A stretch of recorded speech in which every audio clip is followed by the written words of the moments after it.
네, 여러분 안녕하세요. 네, 정조희입니다. 만나서 반갑습니다.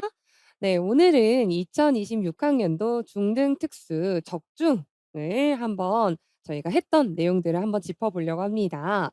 저와 서진 교수님이 진행했던 문제풀이반과 모의고사반을 중점으로 어떤 문제가 비슷하게 나왔고 또 정말 똑같이 나온 것들 이렇게 적중에 대한 제보들을 받고 또 추려서 이렇게 강의를 찍게 되었는데요. 한번 이제 들어가기 전에 2026 학년도에 대한 총평을 좀 하자면요. 문제가 난이도가 꽤 까다로웠습니다. 또한 문제가 길고 또 무관 단서도 굉장히 많아서 선생님들이 시간이 부족하거나 당황을 많이 하셨다고 해요. 또 이런 이야기도 들었습니다. "조이쌤 모의고사랑 굉장히 비슷하게 느껴졌어요." 네. 그 말인즉슨 제가 모의고사가 뭔가 신유형도 많았고 문제도 길어서 힘들었지만 큰 도움이 되었다. 그리고 "좋은 점수를 받았다. 고득점을 했다."라고 하는 이야기를 들어서 마음이 너무 기쁜 상태입니다. 네. 그러면 한번 이제 2026 학년도에 대한 이야기를 해볼 건데요. 또 어쨌든지 여기에서 합격의 키는 바로 새로운 문제 유형들을 많이 만나보고 시간 내에 연습을 완수하는 문제 적고 풀고 이런 것들을 완수하는 것을 굉장히 중요시 여겼겠다라고 할 수 있겠습니다. 네, 그럼 A형부터 한번 가 볼게요. 지금 이것은 적중에 대한 강의이지 좀 더 기출 분석 강의에선 더욱더 자세하게 할 것이니까 참고하시고요. 우선 처음에는 장특법이 나왔네요, 장특법. 자, 땡땡 특수학교 중학교 3 학년의 학생의 보호자라고 해 가지고 A형부터 이렇게 장특법에 대한 내용이 나왔습니다.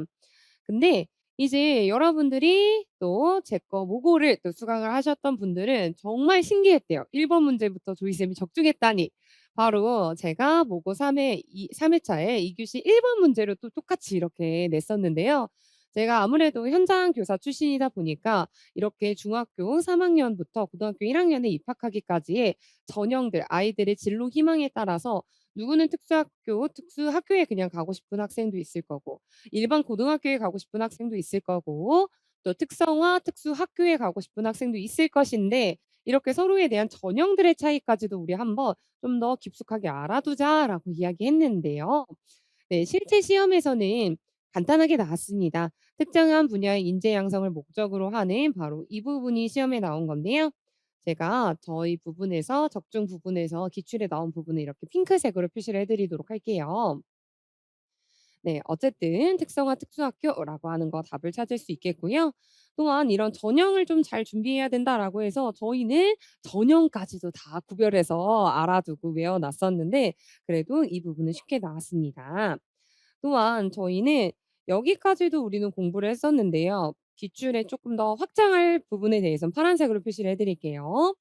그래서 이제 어머님들께서 어떤 어려움이 있으시냐면 고등학교 진학을 위한 이제 어떠한 준비를 할 때 어떤 영역을 고려해 가지고 어떻게 배치되는지를 굉장히 궁금해하시고 그것을 이제 우리가 안내를 해 드려야 돼요.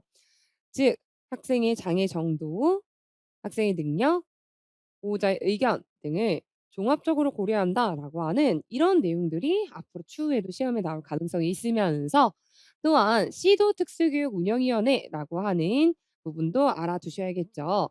왜냐하면 고등학교 고입 배치가 되는 것이니까 시도 특수교육운영위원회가 될 것입니다. 네. 또한 지금 고등학교 특수학급에 배치되면 특수학급에서만 수업을 받게 되는 것이 아니라 어떻게 특수교육 대상자의 또래 일반 학생이 함께 편성된 학급인 뭐 통합학급이라고 하는 내용도 있었는데요. 자, 이거는 바로 저희가 적중한 부분은 장특법 앱에도 이 내용이 그대로 다 있었습니다. 장특법 앱을 만드는데 굉장히 어려움도 있었고 힘들었지만 여러분들이 매일같이 버스에서도 했다. 아니면 아침에 매일같이 이 시간에 했다. 했더니 도움이 됐다. 장특법 다 맞았다라고 해 주시는 분들이 많았습니다. 만약에 지금 이 영상을 보고 계신 분들 중에 이 어플이 없다면 당장 네, 다운로드 받으세요. 그다음은 이제 2번 문제 한번 가 보도록 할게요. 2번 문제에서는 지금 정서행동장애 문제가 나왔네요. 이때 DSM-5 진단 기준에 근거하여 쓰고라고 하는 내용에서도 모고 마지막 회차 모고에서도 적중률이 굉장히 높았습니다. 지금 6 개월 이상 그다음은 불안 증상 뭐 낯선 사람 만나기 등등 두려워하는 상황 뭐 이런 것들을 보니까 뭐예요? 지금 이쪽에 있는 학생 A의 특성에 대한 내용이랑 이 부분이 굉장히 비슷하게 나왔죠. 우리의 적중 문제와 이렇게 비슷하게 나왔습니다. 바로 사회적 불안 장애라고 할 수 있겠고요. 다음은 사회적 불안장애랑 같이 세팅이 되는 것은 이제 다양한 전략들이 있겠지만 그중에서 어떤 내용이 있느냐? 바로 실제 상황 둔감법이라고 나왔습니다. "이완 기술을 먼저 습득하게 한다."라고 하는 것은 과거에 기출이 된 적이 있었던 내용이고 또한 지금 학생이 10 미터, 7 미터, 4 미터, 1 미터라고 하는 것을 점진적으로 단계적으로 접근을 하고 있네요. 바로 이것은 뭐냐? 자극의 위계, 상황의 위계라고 하는 내용이 있으니까요. 만약에 이제 여기에서 만약에 뭐 상상을 한다라고 하는 키워드가 있었다면 뭐 체계적 둔감법이 되겠죠.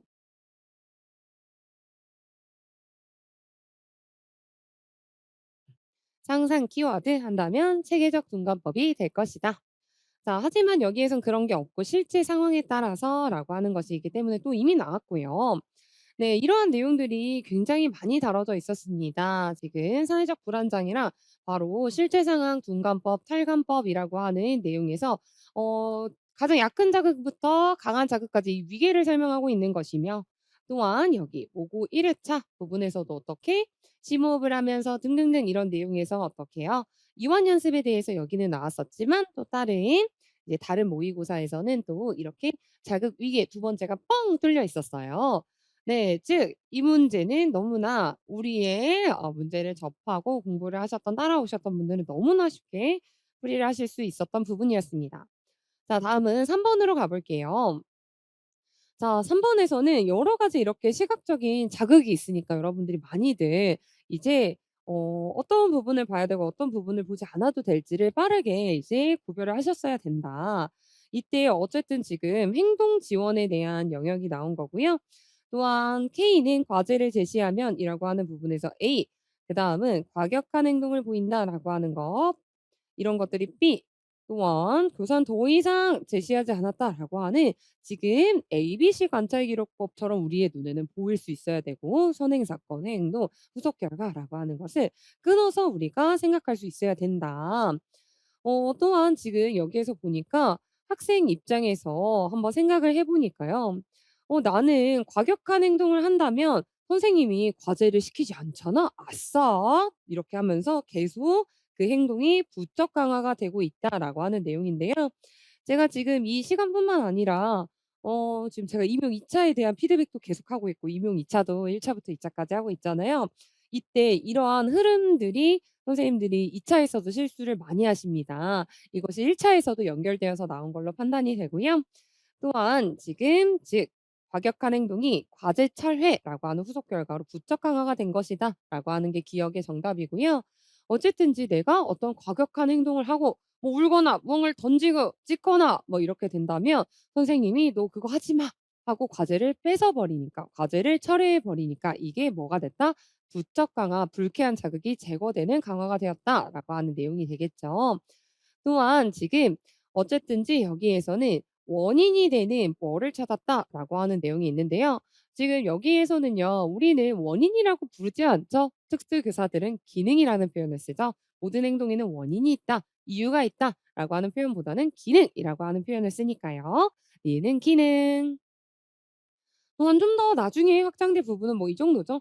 동일한 기능을 지닌 대체 행동을 찾아 바람직한 행동이 증가하는 이라고 해서 사회적으로 수용 가능한 행동 대신 동일한 기능이라고 하는 뭐 교체 기술까지도 연결할 수 있겠네요. 뭐 이렇게 뭐 좋은 선생님이다 뭐 이런 것들 때문에 선생님들이 이것까지 봐야 되는 거야? 뭐가 단서인 거야?" 하면서 이런 시간 소요가 많이 됐습니다. 또한 지금 우리 문풀의 문제에서도 뭐가 나왔어요? 바로 기능을 쓰는 것이라고 해 가지고요.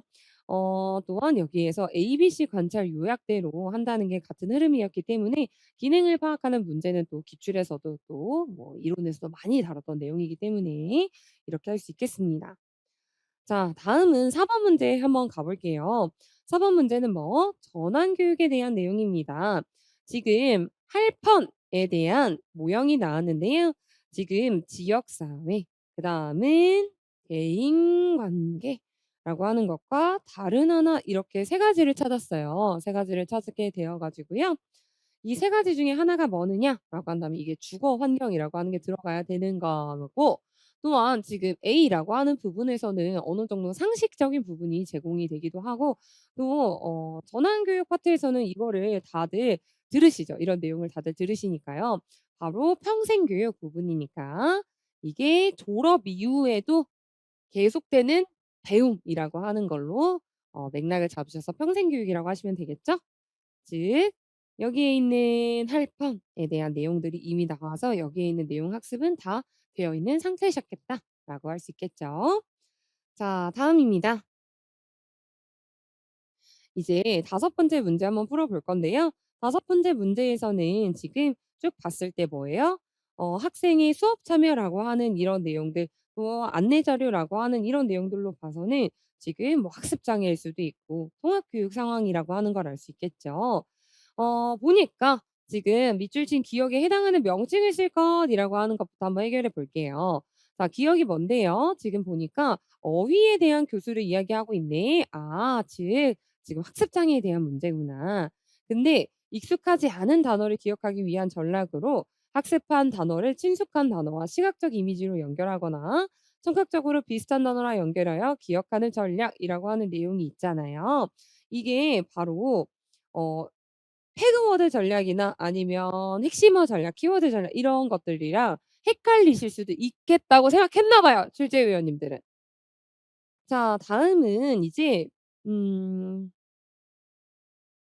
여기에서도 각자 수준에 맞는 학습지를 가지고 개별 학습을 받을 수 있다는 장점이 있다. 또한 이질적으로 집단을 구성하는 특징이 있다라고 하는 내용이 있는데요.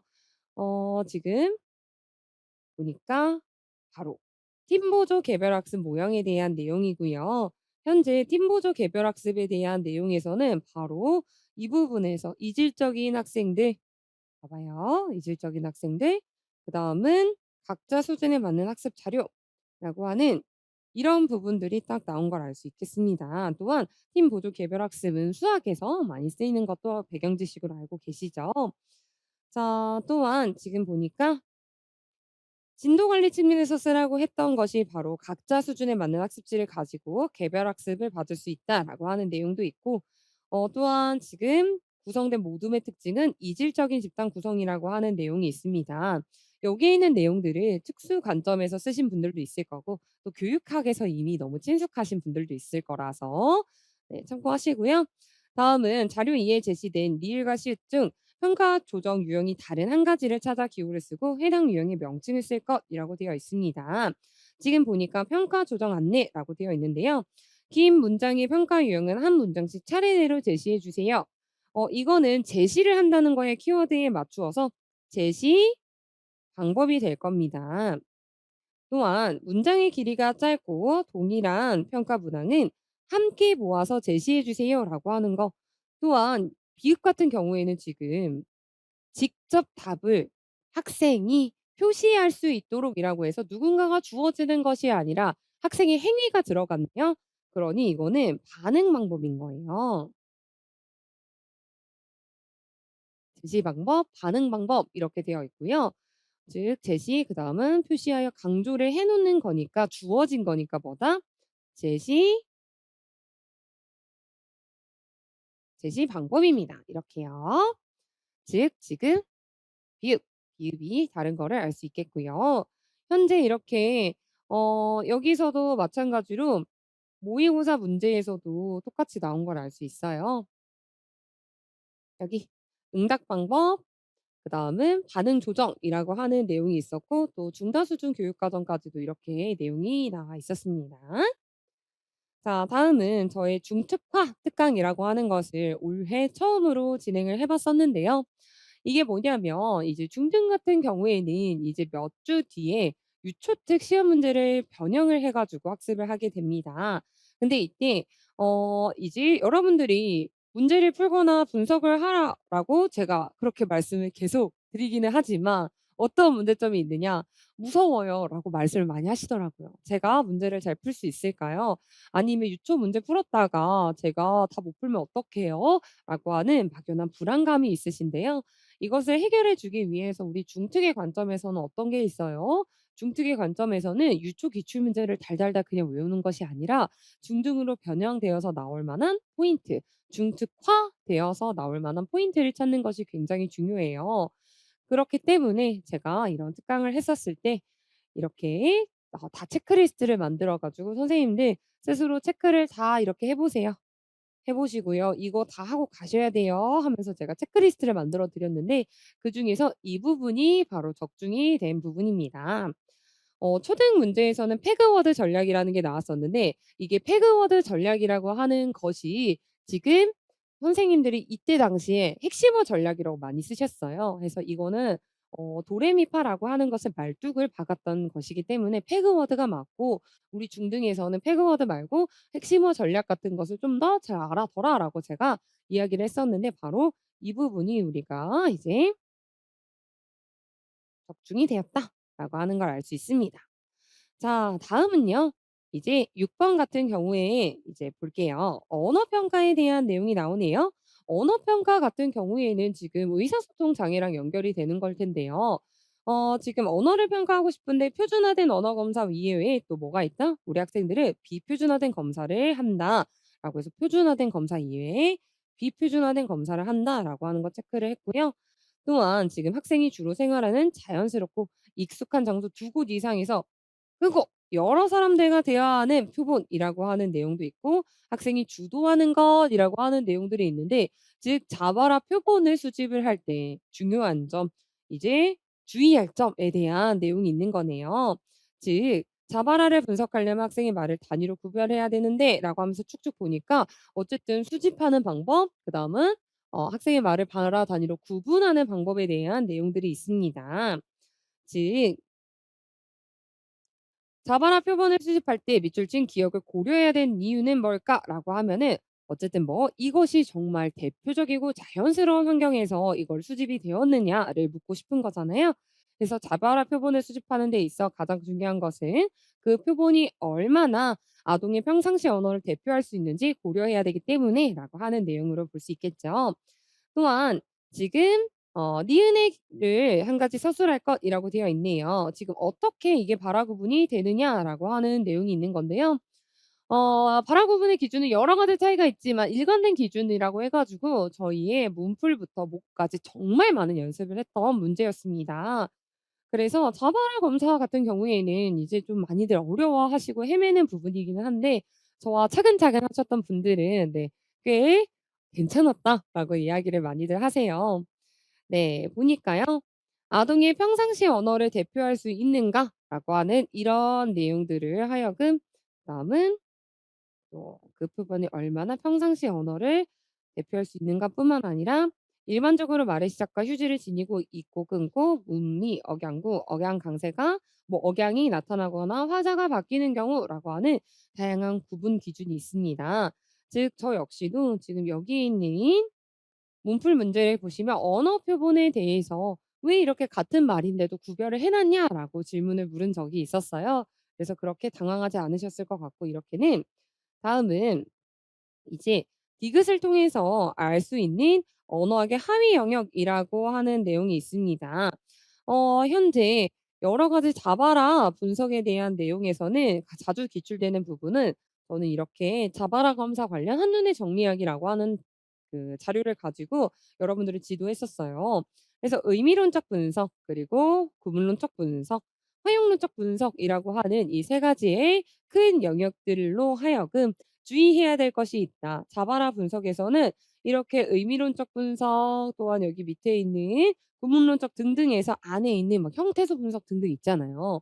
이 범주를 막 섞어 놓는다. 이 범주를 막 섞어 놔서 헷갈리게 만들어 놓으니까 "이런 거 우리가 주의해야 된다."라고 이야기한 적이 있습니다. 즉 여기서도 마찬가지고요. 어휘 다양돌로 하여금 바로 의미론적 분석을 할 수 있는 것이고 또한 우유조라고 하는 언어의 기능이라고 하는 게 바로 무언가를 요구하기라고 하는 거를 알 수 있겠죠. 요청하기라고 할 수 있겠고요. 좀 더 이제 확장돼서 나올 수 있는 포인트는 우리가 대화 상대자의 말도 기록을 한다. 또한 "봐라." 번호는 다만 학생의 말에만 붙인다라고 하는 것과 또 몸짓 같은 표현들도 기록을 해서 이것도 의도가 있는지 다 파악을 하는구나라고 하는 내용들이 있죠. 자 다음입니다. 이제 제가 이제 출제를 했던 의사소통 문제에서도 이렇게 구분하는 이유를 쓰라고 한 적도 있었었고요. 또한 여기 "가장 말을 많이 하는 장소인 체육관에서 하면 될까요?" 아니다. 평상시의 언어 수준을 자연스럽게 알 수 있는 것을 보기 위해서 다양한 대화 상대자 그리고 다양한 장소에서 측정을 해야 된다. 수집을 해야 된다라고 하는 내용들로 우리는 이 부분이 또 시험에 나온 걸 알 수 있겠고요. 또한 어휘다양도라고 하는 내용에서도 이렇게 나오고 있고 또 지금 요구하기, 요청하기라고 하는 이런 내용들도 여기에서 동일하게 그대로 시험에 나온 걸 알 수 있습니다. 자 또한 보고 1회 3 교시 7 번이라고 하는 내용에서는요. 지금 "다양한 맥락에서 수집하는 게 좋다."라고 하는 이런 내용들 아예 그대로 이걸 쓰는 게 나왔고요. 또한 지금 자바라 자료를 의미 발달, 형태 발달이 아니라 여기에서는 구문 발달으로 고치는 것을 모의고사 때 우리 서진 교수님께서 출제를 하셨었는데 이제 어쨌든 이게 여기가 나오게 된 거죠. 여기가 나오게 된 거죠. 자 다음은 여기에 있는 우리는 더 어렵게 공부를 했어요. 우리는 중특에 맞게 좀 더 깊게 대비를 했기 때문에 여기에 있는 어휘 다양도를 막 산출하는 것도 다 우리가 연습을 해 봤던 건데 더 어렵게 나왔어도 됐을 텐데 이 부분은요. 이 부분은 네 아무튼 그렇습니다. 자 다음은 7 번입니다. 7번 같은 경우에는요. "현재 전문적 학습 공동체 소속 교사들의 대화이다."라고 하는 내용에서 지금 중재 반응 모델이라고 하는 지금 학습장의 내용이 나왔네요. 지금 보니까 첫 번째 단계, 두 번째 단계, 세 번째 단계 체계화된 지원을 통하여서 단계적인 다채로운 자체의 중재를 활용하여서 어떻게 6 개월간 그래프를 그려 봤더니 학생들의 평균은 이 정도인데 하위 20% 학생의 평균은 이 정도고 학생의 점수대는 이렇게 낮은 거를 알 수 있습니다. 이때는요. 바로 세 번째 단계 같은 경우에는 뭐를 의미하느냐라고 되어 있어요. 내가 순차적으로 지원을 할 건데 이때 세 번째 단계 계속하여서 학생의 속도가 빨라지지 않고 또 학습 수준이 따라오지 않는 경우에는 어떻게 할 것이냐. 바로 개별화된 중재 즉 특수 교육을 제공해야 된다라고 하는 게 이제 되는 거니까요. 또한 지금은 중재 반응 모델 같은 경우에는 지금 충분한 반응 그다음은 발달 속도 이 두 가지를 고려를 해야 된다는 걸 알 수 있죠. 이 두 가지를 의뢰할 수 있는 근거라고 하는 내용 두 가지가 있습니다. 자 다음은요. 니은에 해당하는 학습장애 진단 모델을 쓸 것이라고 한다면요. 국어에서 읽기 이해와 관련된 점수가 낮다면 문장 따라 말하기, 듣기 이해 검사 등등등 이런 하위 변인에 대한 검사를 실시하여 읽기 어려움의 요인을 파악할 수 있습니다. 이 접근 방법은 읽기에 영향을 미치는 변인을 파악하여 빠르게 중재를 할 수 있도록 돕는다라고 하는 이때의 학습장애 진단 모델이 무엇이냐라고 했는데요. 이거는요. 좀만 넘겨 보시겠어요? 지금 13 쪽으로 갈게요. 자 13 쪽에서 바로 여기 학업성취 및 인지처리 검사 결과라고 하는 이 부분에서 딱 나온 겁니다. 우리는 더 어렵게 공부했습니다. 네. 학습 성취 및 인지처리 검사 결과라고 하는 이런 것들도 다 해석하는 것까지도 연습을 해 봤었는데 그러니 여기에서 이 부분 학업 성취 및 인지 처리를 통한 진단 모델이 정답이 되는 거고요. 앞으로 추후에는 어떤 게 나올 수 있느냐 여기에는 이제 여기에 있는 하위 변인 같은 것이 또 나올 수 있다라고 하는 여기 파란색 표시로 심화되는 표시를 한번 해 볼게요. 자 다음은요. 이제 쭉 또 넘겨 보면은 지금 2회 2 교시 6번 같은 경우에는요. 서현지, 김민수 이렇게 끊고 민지라고 하는 것의 내용이 있고 또한 오류를 찾는 것도 뒤쪽에서 한 번 더 볼 거고 또 지금 보니까 현지에 대한 지금 리을과 미음에 대한 내용이 있는데요. 자 우리 반 현지, 민수, 은지 3명 모두 성취가 조금씩 향상하고 있어서 현재 적용하고 있는 증거 기반 교수법을 사용하고 있네요라고 했는데 그래서 "증거 기반 교수법을 유지하면 그건 좀 아쉽다."라고 하는 이런 내용들 그리고 지금 보니까 평균에도 점차 도달을 하지 못하고 있는 걸 볼 수 있어요. 목표 점수에도 도달하지 못하고 있고요. 즉 현지 같은 경우에는 현재 이 교수법을 유지하는 것이 알맞지 않다라고 하는 걸로 할 수 있겠습니다. 또한 지금 여기에서도 "이직물일치가 아니다."라고 하는 것들로 활용해 가지고 우리 중재 반응 모델이라고 하는 것과 또 여기에 있는 지금 학업 성취, 인지 처리 검사 결과에 대한 문제들도 우리가 공부를 했던 대비를 했던 문제입니다. 자, 다음은 이제 8번 같은 경우에는요. 지금 시각장애 문제가 나왔는데요. 시각장애 특수학교에 대한 내용이 나왔네요. 여러 가지 요소들을 굉장히 화려하게 주려고 노력했던 것 같아요. 또 이제 보니까 엘리베이터부터 계단, 창문, 학부모실 문 등등등이 있었는데 여기에서 어떤 걸 찾으라고 했느냐? 바로 핸드 트레이닝과 상부보호법도 제가 강조를 많이 했던 부분이었죠. "핸드 트레이닝법과 상부보호법을 함께 사용하여 장애물 여부를 판단할 수 있기 때문이다."라고 하는 내용이 있는데요.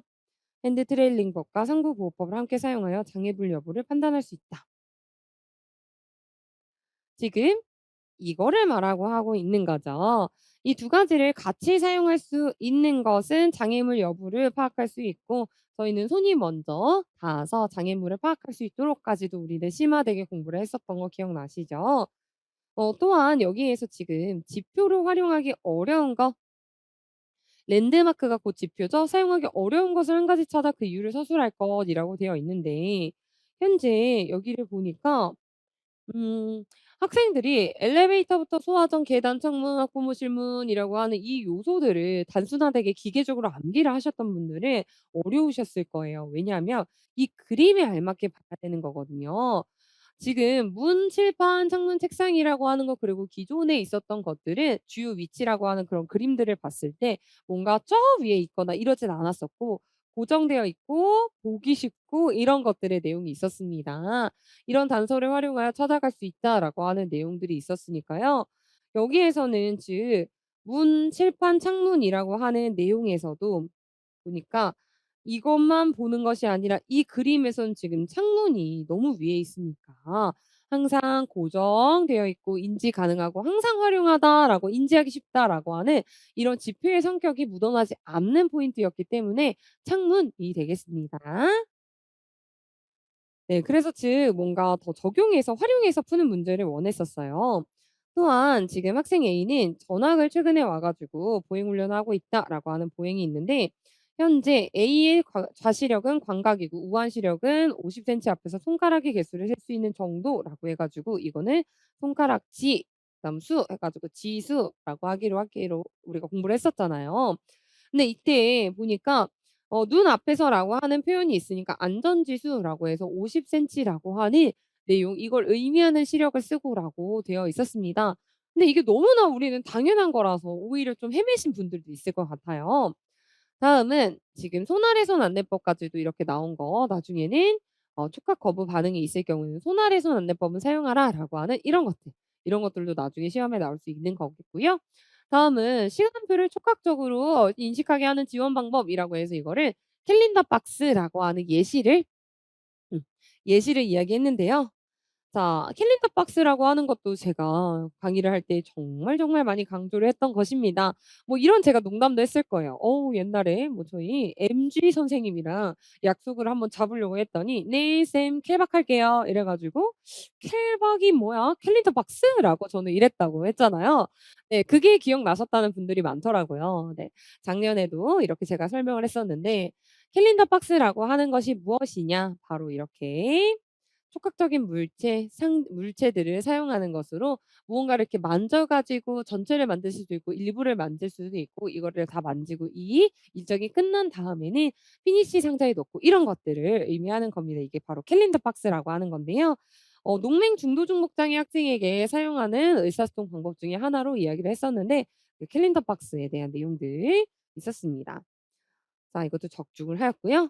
다음은 자기보호법과 지금 손 스쳐가기가 이렇게 함께 나온 거 이 부분 적중했고 그다음은 보니까 둘레파악법, 중앙탐색법에 대한 내용들도 내용이 있으니까 여기에서 자기 익숙화 전략 이런 내용들도 다 있는 내용이죠. 자, 다음은 이제 또 시각장애 문제에서는 어떤 게 있었냐? 여기 FCHM이라고 하는 지수, 그다음은 손바닥의 움직임을 볼 수 있는 수동이라고 하는 내용인 좌안, 우안이라고 하는 내용, 여기 부분 이렇게 안전 뭐 30cm FC라고 하는 이런 내용들이 있었죠. 또 저희는 이것까지도 준비를 했었었는데, 자, 우한과 저한의 시력 차이를 우세한 기준으로 서술할 것이라고 하는 내용에서 똑같이 30cm를 볼 수 있다면 손가락의 움직임을 볼 수 있는 사람과 또 이렇게 손바닥에 뭔가 움직임을 볼 수 있는 사람 중에 누가 더 시력이 좋을 것이냐, 바로 손가락의 개수를 세밀하게 셀 수 있는 사람 아닐까요? 즉 이것도 좌안과 우한을 나눈다면 즉 우한이겠죠. 그래서 우한이 더 시력이 좋다는 걸 알 수 있습니다. 자, 또한 저희는 캘린더 박스 유형까지도 공부를 했었었는데, 캘린더 박스를 쓰는 게 나왔죠. 이렇게 캘린더 박스 쓰는 게 나왔고, 또한 여기서도 마찬가지로 모의고사 문제에서도 어루만지어서 하는 캘린더 박스에 대한 내용이 나왔어요. 자, 다음은요. 청각장애 문제가 나왔네요. 청각장애 문제가 나왔고, 현재 보니까 "우리 반에 청각장애 학생이 2명이 있는데"라고 하는 내용, 뭐 "인공아우를 착용하고 있고 보청기를 착용하고 있습니다."라고 하는 내용에서 쭉 내용을 보니까 음향 신호를 전기 신호로 바꾸어 주는 부속 장치라고 하는 것은 변환을 해 주는 기능이라고 하는 송화기라고 하는 내용이 있고요. 또한 인공화학 vs 지금 보청기라고 하는 거 서로 비교하는 내용들로 나왔고, 자, 체내부에는 수신기와 전극이 있어요라고 해 가지고, 자, 전극이라고 하는 기능이 무엇이냐라고 하는 게 정말 저희의 문제 그대로 나왔습니다. 저희 적중 문제 그대로 나왔는데, 즉 제가 어떤 걸로 문제를 냈었었냐면, 체내부의 전극이 신호에 맞게 알맞게 청신경의 기능을 대신하는 것이 아니에요. 바로 뇌의 역할을 하는 것이다. 즉 청신경을 자극하는 역할이기 때문이다. 이렇게 "뇌를 대신하거나 청신경을 자극하는 역할이다."라고 하는 이런 내용을 쓰는 게 그대로 나왔었습니다. 자, 또한 지금 지문자도 매번 연습을 했던 거죠. 바로 동사라고 해 가지고, 여기가 오고 이게 아라고 해서 "아.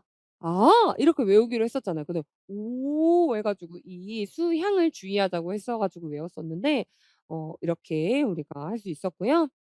다음은 좀 더 어렵게 나왔었어요. 지문자 디귿이라고 하는 것이 바로 이건데, 이것과 수형이 같은 모음 지문자라고 한다면 이 형태가 같은 게 뭐가 있냐, 이렇게 해도 되고, 수향 방향은 상관없다라고 한다면 이렇게 여, 요, 유, 뭐 여러 가지가 있겠죠. 그다음에 야도 되겠고요. 자, 그다음은 이제 음 현재 이 모고 1 회차 문제에서도 나왔죠. 송신기와 전극이라고 하는 내용에서 여기 송신기와 전극에 대한 내용이 나온 걸 알 수 있습니다. 네. 저희 그러면 10번 문제 한번 해 볼게요. 자, 10번 문제 같은 경우에는 지금 현재 바로 총론이 나온 걸 알 수 있죠. 총론에서는 어떤 게 있었느냐라고 한다면, 자, 중학교 지적장애 학생 A에 대해서 특수교사, 일반교사가 나눈 대화 내용이다. 그 특수교사의 인라인 스케이팅 활동 지도 계획입니다라고 하는 이런 내용들이 있는데요. 현재 창의적 체험 활동 시간에 학교 스포츠 클럽 활동을 운영하려고 해요라고 하는 내용이 있죠. 또한 창의적 체험 활동 실수를 학교 스포츠 클럽 활동 실수로 운영할 수 있어요라고 하는 내용들도 다 맞는 내용인데, 제가 지금 저의 모고 문제에서는 지금 감정농심을 이렇게 멋지게 만들어 가지고 성심성의껏 문제를 낸 적이 있었어요. 또한 학교 스포츠 클럽 활동이 나온 적이 이제 또 과거에 있었을 뿐더러 또 개정된 부분이 있었기 때문에 "학교 스포츠 클럽 나올 때가 됐다."라고 했었는데 진짜로 나왔습니다. 즉 여기 편성이라고 하는 내용들이 이렇게 되어 있고요. 다음은 창의적 체험 활동 활용, 이런 부분도 있네요. 자, 이렇게 딱 나온 걸 알 수 있고, 그럼 어떤 게 틀렸느냐? 바로 여기였어요. "학교 스포츠 클럽은 자율자치 활동으로가 아니라 동아리 활동으로 운영된다."라고 하는 바로 여기 부분, 제가 문제 냈던 딱 여기 부분이 나오게 된 겁니다. 너무 신기하지 않나요? 네. 다음은 이제 "학교 스포츠 클럽 활동은 학생들의 선택권이 보장되어야 된다."라고 해 가지고 저는 또 이렇게 냈었습니다. 어떻게? 배구 예능 프로그램이라고 해 가지고 이 당시에 신인 감독 김연경이 할 때였거든요. 해서 "그 프로그램 아시냐?" 해서 "대부분 배구를 선호할 것으로 예상이 되어서 배구 종목이 단일 개설되는 것이 왜 틀렸냐?" 이렇게 하면은 안 된 이유, 잘못된 이유까지도 서술하라고 준비를 했었었습니다. 이게 뭔가 문제를 봤을 때 이렇게 '이렇게까지 깊이 공부를 했어야 됐나?'라고 만약에 지금 듣고 계신 분들도 생각하실 수도 있을 것 같아요. 이렇게 깊게 공부를 해야 내가 더 정확하게 맞출 수 있고 나만의 확신을 가질 수 있어서 다른 것에 더 힘을 쏟을 수 있으니까 그렇게 되는 거고요. 또한 지금 보니까 활동 지도 계획에서 발달적 기술, 그다음은 여기에서는 합법적 기술 옆에는 헬멧을 보호하기, 또한 인라인 스케이트 신발 착용하기라고 하는 바로 기능적 기술을 의미하는 거예요. 이 의미가 뭐냐면 기능적 기술의 의미가 뭐냐면 평생 내가 이걸 배우지 않는다면 평생 누군가가 남을 나를 위해서 해 줘야 될 기술, 정말 우선순위가 되어야 될 기술, 독립적인 기술을 키워드를 의미하는 것인데 헬멧 누가 씌워 주나요? 내가 써야죠. 안전은 내가 지키는 거니까. 이런 내용들이 있고요. 다음은 인라인 스케이트 타기라고 하는 내용에서 지금 인라인 스케이트라고 하는 것이 운동장, 경기장이 바뀌었어요. 운동장, 경기장, 인라인 스케이트라고 하는 자극이 어떠한 조건이 바뀌어도 이게 유지가 되는 것, 또한 이게 그대로 나타나는 것이라고 해 가지고 자극 일반화가 되는 거고요. 또한 아이스 스케이트는 우리가 가르쳐 준 적이 있나요? 또 롤러 스케이트라고 하는 것도 가르쳐 준 적이 있나요? 없죠. 근데 인라인 스케이트를 좀 타면은 아이스 스케이트나 롤러 스케이트 같은 거 잘 타더라고요. 이게 바로 뭐냐면 우리가 이거는 가르쳐 준 적이 없었던 행동인데도 일어나는 것으로 보아서 이거는 반응 일반화고, 옆에는 어떠한 제시된 자극이 달라짐에도 동일한 행동을 보일 수 있는 것을 자극 일반화라고 이야기하는 것입니다. 그래서 이 내용들도 우리가 열심히 준비를 했었었죠. 바로 이렇게 뭐 소연이가 파스타 만들기를 학교에서 배웠는데 파스타 만들기를 배웠는데 비빔면을 만들어 줬다. 파스타 만들기밖에 안 배웠었는데 비빔면 만드는 적을 배운 적도 없는데 했다. 부수적인 행동 변화라고 하는 반응 일반화 나타나는 걸 알 수 있고요. 다음은 자극 일반화와 반응 일반화로 구분되기도 한다라고 하는 내용도 있었고, 또한 제가 중특화 특강에서도 이야기한 적이 있었어요. 이게 아마 지금 유특 문제를 기반으로 제가 체크를 해 드렸던 내용인데 일반화라고 하는 단계의 명칭이 나왔으니까 우리가 미술, 뭐 미술실, 놀이실, 집에서도 어떤 동그라미 그리기를 성공을 했다라고 하는 거는 이제 자극 일반화, 장소에 대한 일반화인 거고, 이의 또 다른 유형으로는 내가 동그라미밖에 안 가르쳐 줬는데 "동그라미 세모 네모를 이렇게 하더라."라고 하는 거는 뭐다? 반응 일반화라고 하는 걸 의미하는 거니까요. 자, 다음은 이제 11 페이지, 자폐성 장애 H 행동에 대한 메모의 일부이다. 학생 H와 K에 대한 특수교사, 예비교사의 대화이다라고 하는 내용이 있는데요. 지금 쭉 보니까 연산편까지 해서 여기 이 틀린 거를 봐야 됐던 것이 일단은 포인트였고, 다음은 덧셈 오류가 있다. 그때 또 어떻게 오류를 규정할 것이냐라고 하는 이런 내용들로 쭉 봤어요. 근데 지금 자폐성 장애 행동의 특성부터 한번 봐야겠네요.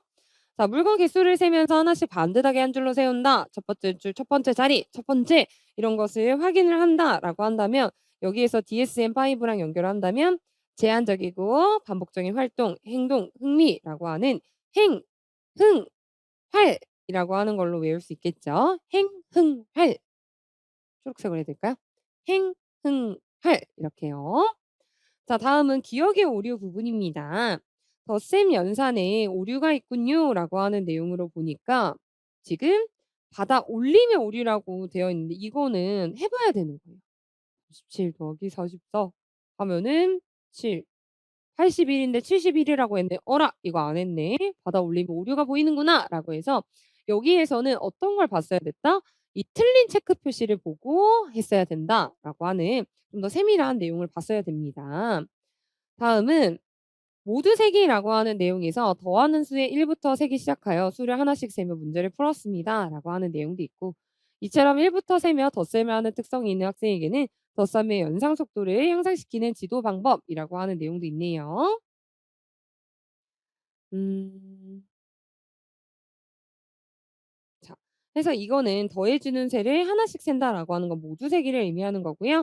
또한 1 부터 세면서 덧셈을 하는 특성이 있는 학생에게는 덧셈의 연산 속도를 향상시키는 지도 방법이라고 하는 내용도 큰 가수를 기준으로 이어세기라고 하는 내용으로 볼 수 있습니다.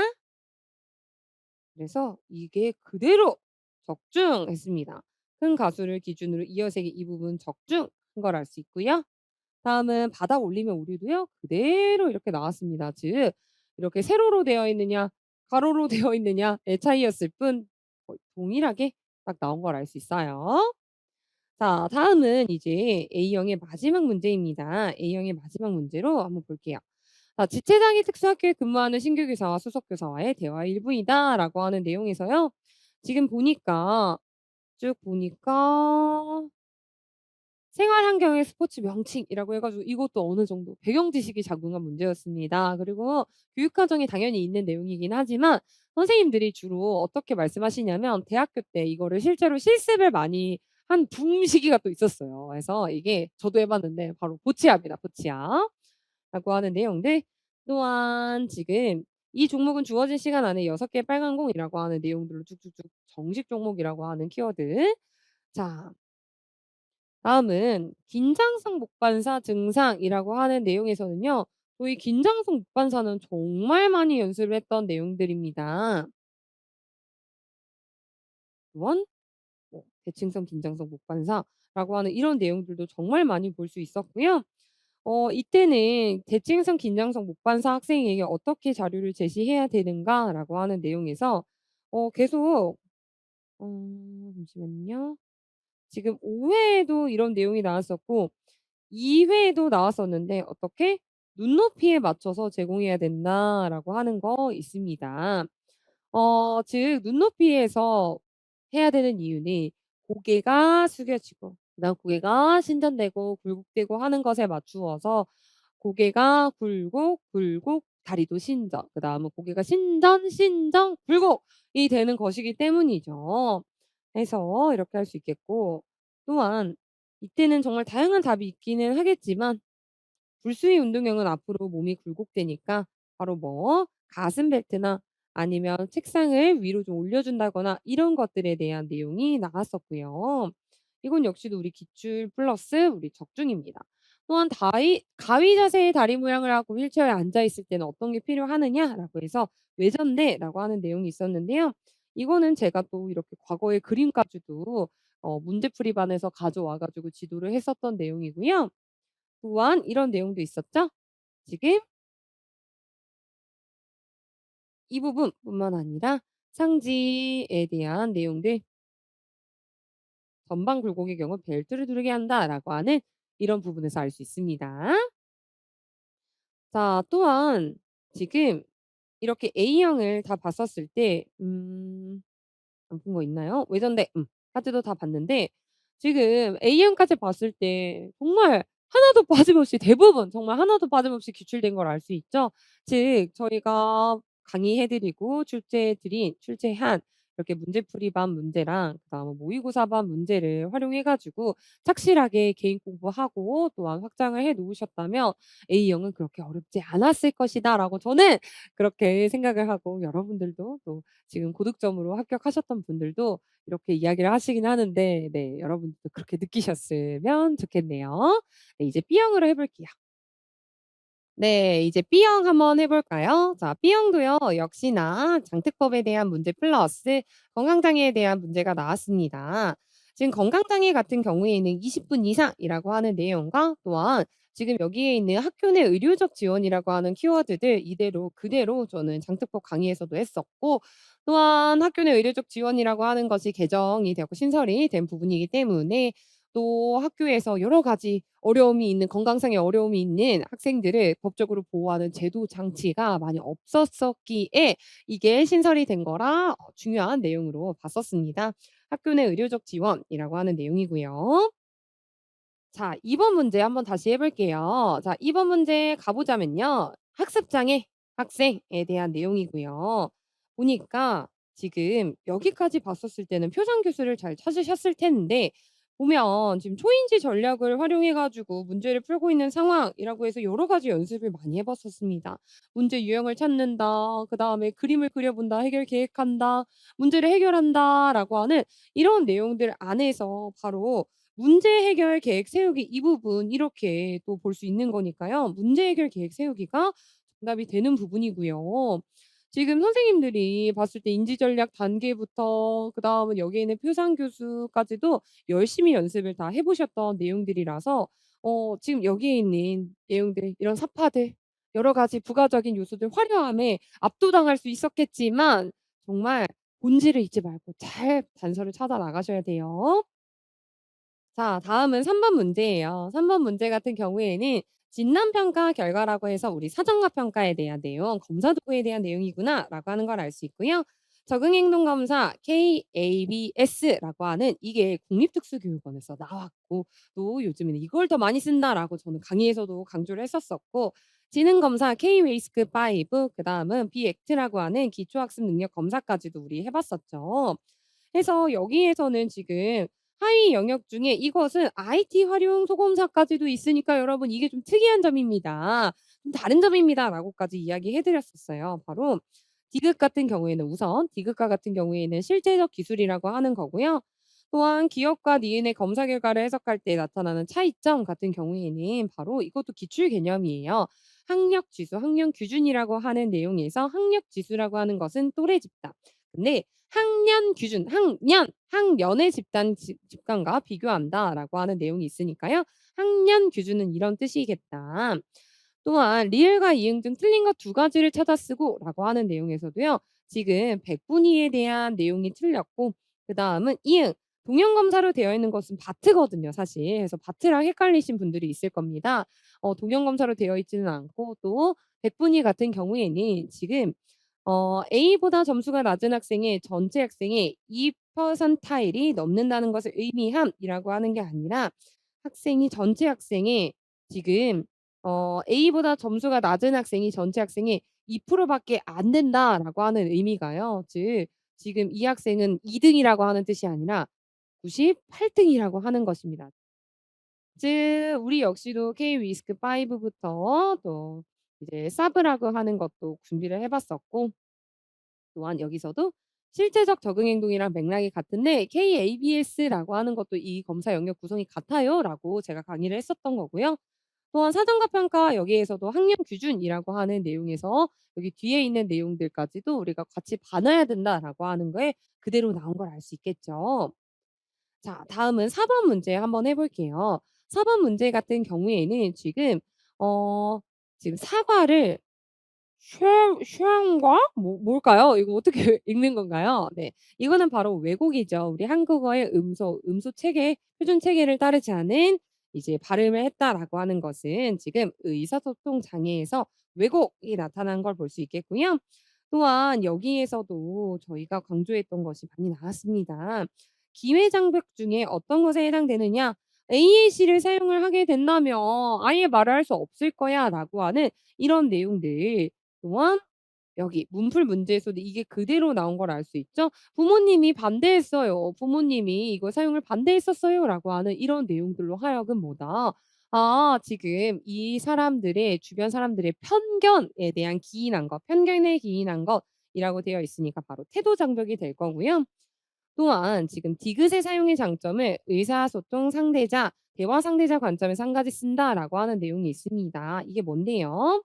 지금 음성 출력 의사소통 기기의 장점이라고 한다면 어쨌든 지금 음성 출력 의사소통 기기라고 하는 것은 딱 눌렀을 때 "엄마", "선생님", "띡." 이렇게 했을 때 그 음성이 나온다는 거잖아요. 출력된다는 거잖아요. 즉 이것을 들었을 때 청각적 단서가 제공되기 때문에 더 잘 이해할 수 있다라고 하는 내용이 있고 또한 손담이라고 하는 거 제가 또 여러분들의 손담 언어 전도사 아니었습니까? 네. 손담이라고 하는 것은 저는 이렇게 저의 모고에서도 냈었고 또 여러 가지 내용들에서도 낸 적이 있었고요. 네. 또한 지스쿨 전국 모의고사 역시도 제가 도상성에 대해서 낸 적이 있었기 때문에 이렇게 넣어는 놨었고요. 지금 보니 여기에서 지금 어쨌든 리을 손담 언어와 같은 손담과 같은 손짓 기호를 사용할 때는 도상성이 높은 상징을 우선적으로 활용함이라고 하는 내용이 있습니다. 그 이유가 무엇이냐라고 한다면 도상성이라고 하는 것이 높을 때는 실제 사물과 유사하여서 이것을 이해하려는 노력 혹은 이게 딱 봤을 때 직관적으로 이해하기 쉽기 때문에 의사소통 상징을 더 잘 쉽게 학습할 수 있다라고 하는 걸로 볼 수 있는 겁니다.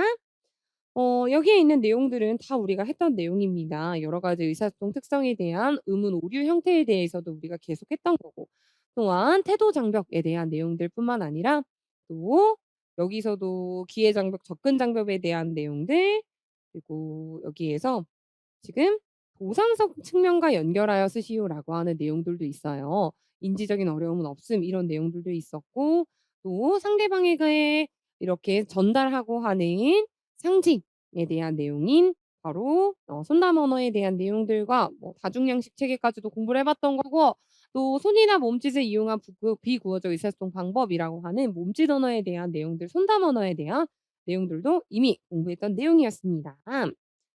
자 다음은 이제 5 번을 한번 가볼 건데요. 5 번과 같은 경우에는 "교육 실습생이 수업 준비를 위해 작성한 노트이다."라고 하는 내용에서 현재 여기 2022 개정 교육과정에서는 선택 과목을 이렇게 구분하고 있으면서 즉 제가 이야기하는 내용에서는 뭐였냐면 "여러분들 범주를 잘 보셔야 된다."라고 하면서 제가 특수교육 과정 마지막에 이렇게 총정리해 드린 파이널 강의에서도 이야기했었어요. 정말 여기 있는 위의 범주에 따라서 어떤 게 맞을 수도 있고 그게 틀릴 수도 있으니까 꼭 구분해서 봐야 된다라고 하는 이렇게 혼합된 문제가 분명 나왔습니다. 또한 범교과 학습 주제라고 해서 제가 안경 쓴 민주가 다독해 가지고 진통 안 뭐 안 진통 해 가지고 여러 가지 뭐 환진통 해 가지고 "환으로 된 진통제를 먹었다." 뭐 이렇게 해서 저희가 뭐 다 청킹을 따드렸던 거 기억나시나요? 바로 범교과 학습 주제가 나왔었고요. 또한 개인교 수형에 대한 내용들 이렇게 내용이 나왔습니다. 또한 시뮬레이션형까지도 나왔는데요. 지금 시뮬레이션형 같은 경우에는 제가 아예 완전 똑같이 어떻게 지금 이 유형에 관련된 게 바로 지금 여기 이게 시뮬레이션형이거든요. 시뮬레이션형 중에서 왜 우리 아이가 이거를 "왜 써야 되느냐?"라고 한다면 학습한 내용이 일반화를 보이기 때문에 실제와 유사한 사건에 대해서 적응하는 능력이 어렵기 때문에 이런 내용들이 나왔어요. 이거를 풀어서 여러분들이 서술하는 문제로 출제가 실제로 되었다라고 하는 내용이 있습니다. 자 다음은 6번 문제입니다. 6번 문제를 보니까 현재 프론 스탠더 그다음은 스파인 스탠더라고 하는 내용이 있었는데요.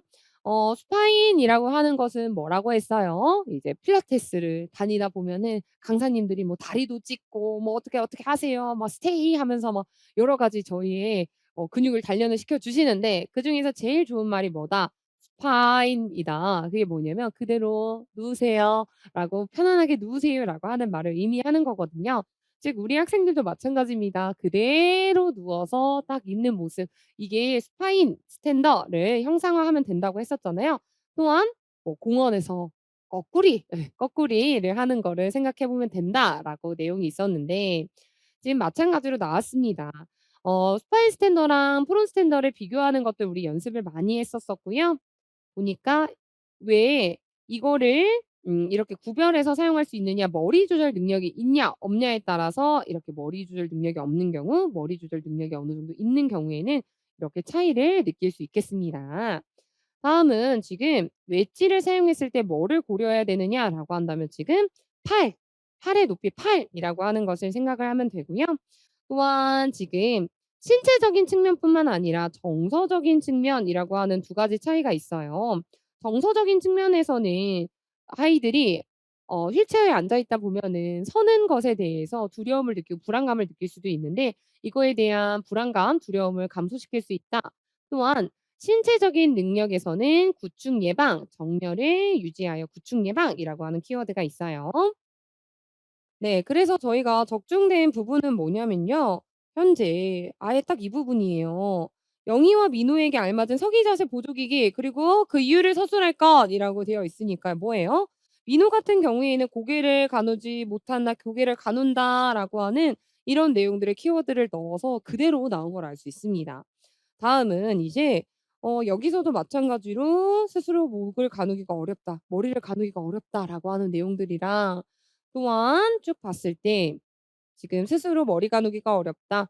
또 "프론 스탠더가 뭐 스파인 스탠더가 어떻게 적절하다."라고 하는 이런 내용들 신체 기능성 그다음은 교수학습 측면까지도 쭉 나오기 때문에 지금 심리 정서적인 측면으로 변화됐을 뿐 어쨌든 신체 기능적 측면에서는 정렬 유지, 구축 예방이라고 하는 내용들 외치까지도 나왔습니다. 외치까지도 나온 걸 알 수 있죠.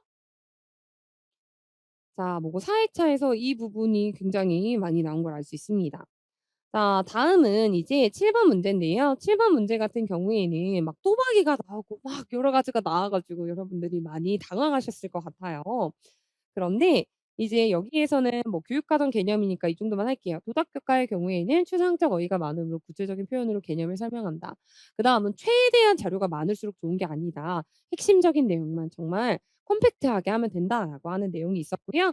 또한 지금 비읍이 뭘까요? 비읍 같은 경우에는 현재 일이 글을 읽은 후에는 중심 내용을 다시 한번 살피고 요약하고 작가의 입장에서 생각해 볼 수 있는 전략이라고 하는 거를 활용해라라고 한다면 바로 질문하기, 질문 만들기라고 하는 것이고요. 또 교사의 지도 내용 같은 경우에는 통합적인 질문을 만들도록 지도한다라고 하는 질문 만들기라고 하는 거 저희 질문 만들기 연습도 굉장히 실습도 많이 했었습니다. 또한 형태 처리 오류라고 하는 내용이 또 나오게 되었는데요. 동음이어, 과거형, 현재형, 동목은 어미 변환이라고 하는 오류들 이것도 역시나 이론 강의 때도 열심히 했던 내용이었죠. 자 그래서 지금 질문 만들기라고 하는 거 나왔었고 또한 표기 처리에 대한 오류들도 나온 적이 있었고요. 그래서 여기에 있는 내용들 중에서 표기처리 오류, 뭐 질문 만들기 등등으로 여기에 관련된 내용들이 나온 걸 알 수 있어요. 자 다음은 8 번입니다. 자 8번 같은 경우에는 현재 우리 이런 사무지원 이런 것들도 우리 확장해 가지고 알아뒀었는데요. 그쵸? 이렇게 체크해 두시고요. 기억에 해당하는 자기계수법 단계 명칭을 쓰고 또 활동 내용을 한 가지 쓰시오라고 한다면 지금 우편물 분류라고 하는 학생 활동을 적용해서 써야겠죠. 우편물 분류 절차와 방법을 어떻게 마음속으로 속으로라고 하는 우편물 분리하기라고 하는 내용이 있고요. 다음은 디귿 같은 경우에는 뭐예요? 지금 틀린 것을 한 가지 찾고 이유를 쓰라고 했습니다. 현재 표준화된 뭐 직업 흥미 검사나 적성 검사 도구가 왜 없어요? 우리 열심히 만들고 있는데 이게 없는 게 아니라요. 다양한 검사 도구가 있고 두 가지를 함께 사용할 수 있습니다. 형식적 검사, 비형식적 검사를 둘 다 사용을 할 수 있고요. 또 여러분들이 뭐 알고 계시는 장애 학생에게 활용될 수 있는 표준화된 검사 도구를 쓰셔도 됐습니다. 다음은 지금 쭉 보니까 어 쭉 보니까 시옷과 여기 부분 여기 부분도 저희가 열심히 준비를 했었고 많이 준비했었던 부분인데요. 진로와 직업교과 교육과정 내용과 관련 있는 현장 실습은 다양한 형태로 해 가지고 현장 실습에 대한 내용들도 제가 체크를 많이 해 드렸던 내용이었죠. 근데 이거는 어떻게 어 이제 학교장이 잠깐만요. "학교장이 자율적으로 결정할 수 있다."라고 하는 내용이 여기 이거 말고도 학교장이 결정을 운영하기보다는 시도 교육감이 정하는 지침에 따라야 되는 거 내용이 있습니다. 왜냐하면 이 현장 실습이라고 하는 거는 위험성이 동반이 되는 것이기 때문에 이런 내용이 있고 또한 "요즘의 트렌드는 학교 밖의 교육도 인정하는 것입니다." 진로 연계 교육 해 가지고 우리 이거 다 했던 내용입니다. 자 즉 한번 보자면 모고 1 회차 때는 지금 자기 교수에 대한 내용도 여기 부분이 그대로 나온 걸 알 수 있고요. 다음은 모고 문제에서도 지금 여기는 선택 중심 교육과정, 여기는 기본 교육과정 고등학교 부분까지도 있어서 현재 여기에 있는 내용들 중에서 지금 해설 자료에 제가 여기 부분 다 보라고 했었어요. 이 부분 다 보라고 했었었고 또한 어느 부분이죠? 교박 부분이랑 특성 교과 여기네요. 여기 부분. 현장 실습을 다양한 형태로 운영할 수 있다. 시도 교육감이 정한 지침 여기 부분이 우리 바로 기출된 걸 알 수 있습니다. 해설 자료에도 다 있었던 내용입니다. 자 다음은 이제 9번 문제 한번 볼게요. 9번 문제를 보니까 현재 예비교사가 작성한 지적장애 학생에 대한 메모의 일부이다라고 하는 내용에서도요. 윌리엄스 증후군 지적장애 체크, 윌리엄스, 다운, 프레더 윌리가 나왔네요. 해서 이건 역시도 지금 보니까 지나친 식욕과 탐식 행동 같은 경우에는 프레더 윌리 증후군에 대한 내용이 알맞은 내용이었으니까 이게 틀렸고요. 어쨌든 우리 이거 윌리엄스 증후군도 해 봤고 뭐 약첵스 증후군도 해 봤었고 여러 가지 증후군들 우리 다 대비를 해 봤던 내용입니다. 현재 여기에 있는 내용에서도 친화력 뭐 다운 증후군까지도 있었고 프레젤 X 증후군이라고 하는 여기도 다 봤었었고 이런 내용들이 있었고요. 또한 이제 모고 문제에서는 윌리엄스 증후군까지도 우리 봤던 내용입니다. 즉 여기에 있는 이것들은 다 우리 적중되었던 부분이고요. 자 다음은 이제 기초선에 대한 내용을 보니까요. 이게 지금 기초선을 측정한 거잖아요. 자료를 보니까 "중재를 시작해도 되겠다."라고 이야기한 것이 무엇이냐 이 자체가 지금 이렇게 기록지 형식으로 나왔을 뿐 뭔가 표화로 나왔다면 더 쉬웠을 것 같기는 한데요. 어쨌든 뭐다? 기초선이 안정적이기 때문 기초선은 예안적 기능을 가지기 때문이라고 해서 기초선이 단독적으로 출제된 부분을 알 수 있고요. 물론 이 기초선에 대한 내용들도 다 이제 이론 강의 때도 서진 교수님과 함께 하셨다고 알고 있습니다. 또한 여기에서는 지금 뭐가 쓰였냐? 반응 시간을 적용하려고 합니다.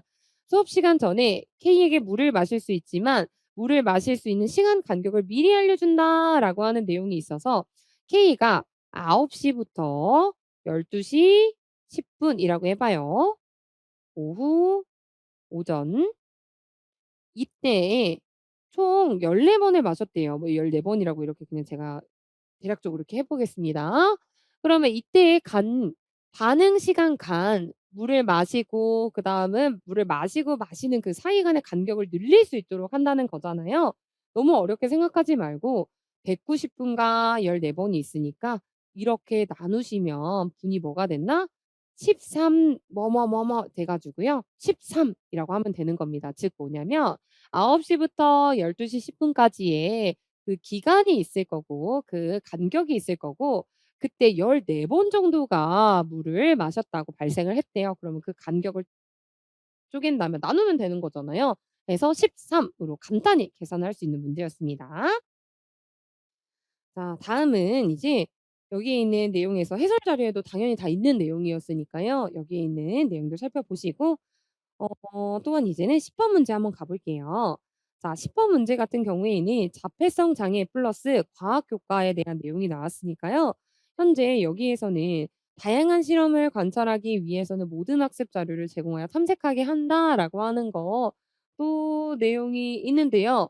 근데 이게 모든 학습 자료를 한꺼번에 주는 것보다는 어떻게 순차적으로 차근차근 탐색하는 것이 좋겠으니까 기억의 답의 내용을 살펴보시고 또한 니은 같은 경우에는 늘어난 길이대로 용수철을 보시면 될 거고 다음은 디귿 같은 경우를 한번 볼까요? 디귿이 뭘까? 현재 용수철 늘어난 길이를 나타내는 눈금 해설표를 확인하기 어려운 경우에는 종이자의 눈금에 추가적으로 스티커를 부착한다라고 해서 여기 스티커. 아 가외 자극 촉진이라고도 하고 아니면 뭐 자극 외 촉진이라고도 이야기하는 무언가 추가적으로 시각적인 단서를 주는 거 그 자극을 더 잘 변별할 수 있도록 확인할 수 있도록 추가적인 자료를 제공해 주는 거 추가적인 표시를 해 주는 거 별표를 쳐 주는 거 이런 것들을 우리 다들 알고 계셨을 겁니다. 또한 지금 보니까 실험에 관심을 보이지 않고 용수철의 형태에만 집중한다. 길이를 표시 않고 아니면 그 한 칸 한 칸 아니면 그걸 계속 바라본다라고 하는 지금 뭐예요? 전체를 보기보다는 작은 부분에 집중을 하는 부분 집중, 중앙 음식 결함이라고 하는 내용이 있으니까요. 현재 적중 문제에도 굉장히 많이 나왔습니다. 아예 이게 쓰는 게 나왔었고 "신발을 놓는 곳에 스티커를 붙여 준다."라고 하는 문제에서도 나왔었고, 또 인지적 특성에 대해서 부분 집중, 중앙 음식 결함에 대한 내용들도 나왔어요. 네. 이제 마지막 문제로 도착을 했는데요. 네. 마지막 문제입니다. 시각장애부터 뇌병변장애라고 해 가지고 여러 가지 장애 유형들을 합쳐서 뭐가 됐냐, 지금 특수교육 공학으로 세팅된 문제인데요. 이렇게 보조공학 지원 계획이라고 하는 것에서 볼 수 있겠죠. 근데 이때 B형의 마지막 문제는 정말 시간이 없을 뿐더러 체력적으로도 집중력이 많이 저하되어 있는 상태일 겁니다. 해서 점자를 틀린 분들이 굉장히 많으신 걸로 파악이 됩니다. 또한 간단한 점자면 모르겠어요. 이렇게 대문자로 우리는 딱 BMI 이거 기억나요? BMI 연습하셨을 텐데. 근데 BMI보다 하나가 더 있는 4 개의 알파벳을 써야 됐네요. 해서 3566, 66, 224, 145, 215, 1 이렇게 하는 걸로 점자 마지막까지도 확인 많이 하셨어야 되고, 어쨌든 제가 초반에 이야기했던 것처럼 시간 관리가 정말 중요했다라고 하는 내용이 있었고요. 다음은 여기에 있는 내용에서는 어 e학스터와 뭐 e러닝, 뭐 어떤 러닝을 활용해 가지고 이렇게 온라인상에서 이루어질 수 있는 과제를 지원하는 시스템, 학습 관리 시스템이라고 하는 내용이 있고, 다음은 계획안 같은 경우에는 뭐가 있어요? 현재 여기 있는 학생들과 같이 이렇게 세팅을 해서 봐야 됐습니다. 현재 학생 H 같은 경우에는 발화에 어려움이 있고 손떨림이 있으니까 TTS 뭐예요? 뭐 이제 요즘 슈츠 같은 거 영상 보면은 다 이름이 그 비슷하잖아요. 그 목소리도 비슷하고요. 그래서 그런 걸 다 TTS로 하는 거죠. TTS. 이게 기반의 음성 출력 보조공학 기기, 보조기기를 활용하여 발표하게 할 수 있겠죠, 지금 발화에 어려움이 있으니까. 다음은 키보드에서 토글키를 설정한다라고 해 가지고, 토글키라고 하는 것은 청각적인 신호를 주는 거니까 이거 대신에 뭐다? 필터키라고 하는 내용으로 바꿔 주시면 되고요. 또한 지금 시각장애 학생이 오니까 0.1 이라고 하는 "화면 확대 프로그램을 사용을 한다."라고 하는 단서를 찾을 수 있어요. 0.1 시력이고 대비. 왜냐면 화면 확대 프로그램 같은 경우에는 대비, 고대비 기능이 있으니까. 이거는 맞고요. 이렇게는 맞는데, 자 플랫패드 확대경을 사용하게 된다면 지금 원거리에 있는 멀리 있는 점수판을 확인할 수 있는 것은 플랫패드 확대경이 아니라 뭐 망원경, 또 점자정보 단말기를 활용해 가지고 또 AI로 제작한 사막 사진의 장면의 해설을 들을 수 있게 한다. 왜요? 지금 시각장애 학생들은 화면 해설 서비스를 이용할 수 있으니까라고 하는 내용이 있는데요. 지금 여기 있는 내용들도 제가 다 우리 함께 공부했던 내용이었습니다. 여기 고정키, 필터키, 토글키라고 하는 이 부분 또한 지금 학생의 특성을 주어 주고 학생별 지도 계획이 그대로 나온 거, 고정키, 키가드, 뭐 고대비, 대비 수준, 토글키 설정 말고 뭐 이런 것들 내용이 있으니까요. 지금 여기서도 그대로 학생 특성과 이제 보조공학 기기가 함께 잘 세팅이 된 거를 알 수 있겠습니다. 네. 이렇게 지금 적중 강의를 한번 마쳐 보도록 할 건데요. 중요한 건 뭐였다? 시간 조절이 관건이었고, 또 새로운 문제에 대해서 빠르게 적응할 수 있는 능력이 중요시 여겼던 해라고 여겨집니다. 까다로웠던 문제기는 하였지만요. 미리 우리가 준비를 하고 깊게 준비를 하고 대비를 했었다면 네 좋은 점수를 기대할 수 있었으니까요. 이렇게 마무리해 보도록 할게요. 여러분들 고생하셨어요.